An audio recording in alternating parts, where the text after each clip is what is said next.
Hey guys, it's your brother in Christ, Weston. Thanks for joining me today. So today's article comes out of End Times Headlines. Let's get into it. Oh man, okay, I have not reviewed this. I am just looking at the title. It says here, Russia presents its demands to the US that need to be met before ending war in Ukraine. I feel like there should be like a dun dun dun because it's been 3 years. Okay. And like it feels like this ceasefire or it says ending war, just flat out ending it. At a crescendo, maybe? I don't know. A climax point, a very pivotal point. Let's read. It says reports have emerged that Russia has formally presented the United States with a list of demands it insists must be met to end its ongoing war in Ukraine, now stretching into its third year. This development, detailed across multiple news outlets, marks a significant escalation in diplomatic efforts as both sides grapple with conflict's resolution and broader geopolitical implications. Drawing from Reuters, the New York Times, AP News, and other sources, the article implores Russia conditions the U.S. response and the potential ramifications for Ukraine and the international community. And it's we're all involved at this point. According to Reuters, Russia delivered its list of demands to U.S. officials over the past 3 weeks through a mix of in person and virtual discussions. Interesting. While the exact contents remain undisclosed, two sources familiar with the matter told Reuters that terms echo previous Russian positions. Ukraine must abandon its NATO membership aspirations. Foreign troops must not be stationed in Ukrainian soil post conflict, and the international community must recognize Russia's annexation of Crimea and four partially occupied Ukrainian provinces Donetsk. I'm butchering these, so I'm sorry to my Russian peoples. Luhansk, Kherson, and Zaporizhia, something like that. These conditions align with Moscow's longstanding narrative of protecting its sphere of influence and securing the territorial gains made since 2014. The New York Times reported on March 12th that the Secretary of State Marco Rubio acknowledged the urgency of addressing Russia's stance, suggesting that future talks with Moscow would be necessary to clarify what concessions, if any, Russia might offer. Times noted that Russia's insistence on these maximalist terms reflects a strategy to test the resolve of the incoming Trump admin, which has signaled a desire to broker a swift end to the conflict. The U.S. response, as covered by various outlets, reveals a complex diplomatic landscape. Reuters highlighted that Trump's admin has not detailed its negotiation strategy, though it appears to be pursuing parallel tracks, one aimed at resetting U.S. Russia relations and another focused on a Ukraine peace deal. Steve Witkoff, Trump's special envoy to the Middle East and key figure in these talks, is reportedly set to visit Moscow this week, according to Fox News, signaling an intent to engage directly with the Kremlin. AP News reported a shift in the U.S. policy under Trump, noting that February 23rd, the U.S. diverged from its European allies by refusing to explicitly blame Russia for the war in UN votes. This move, coupled with the exclusion of Ukraine from initial talks in Riyadh, Riyadh on February 18th, as per Reuters, has raised concern in Kiev and European capitals about a potential deal that could sideline Ukraine's interests. Yikes. Ukrainian President Vladimir Zelensky, speaking to Reuters on March 3rd, emphasized that Kiev remains committed to diplomacy but stressed the need for U.S. support to secure a reliable and durable peace. The exclusion of Ukraine from early negotiations has drawn sharp criticism.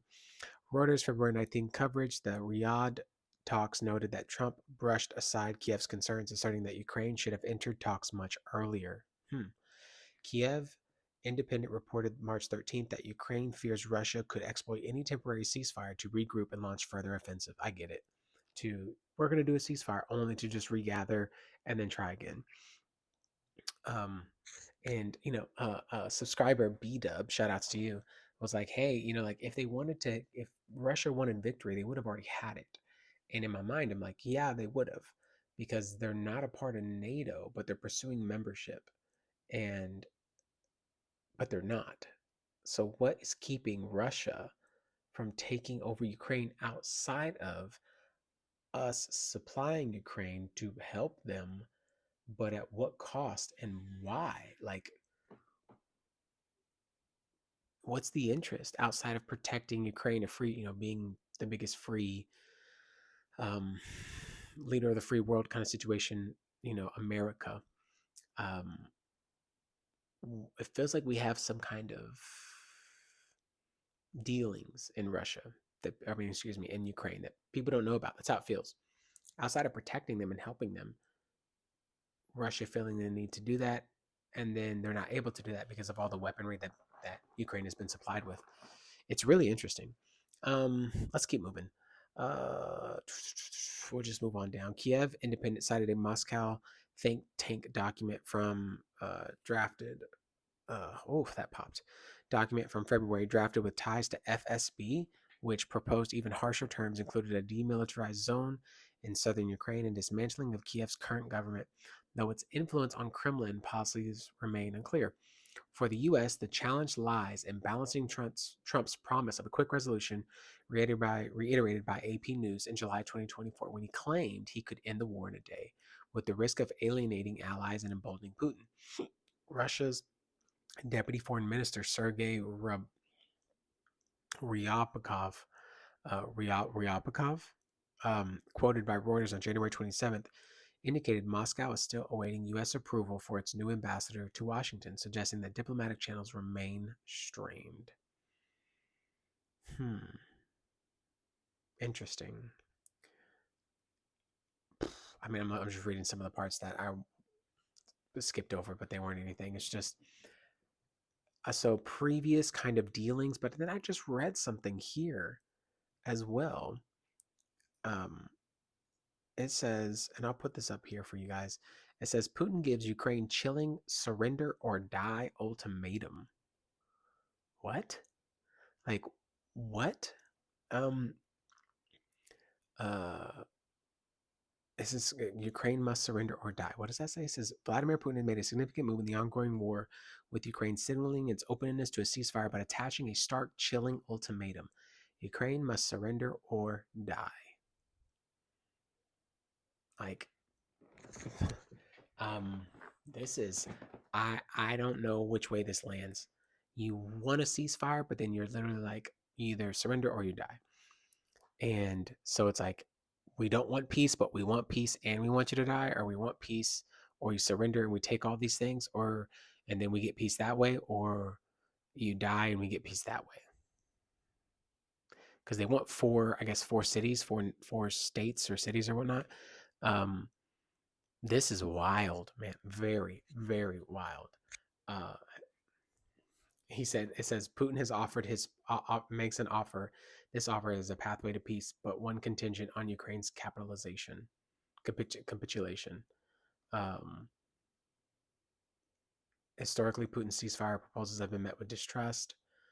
Uh, Critically examining the narrative, it's worth questioning whether Putin's ultimatums reflect battlefield realities or political posturing. Right, so he's playing chicken. Um, he's just bluffing. Surrender or die framing, as reported by the Mirror, may aim to demoralize Ukraine and its allies while testing Western resolve. Well, I don't know why. I mean, we've talked about this in a couple of other videos. I'll make this short.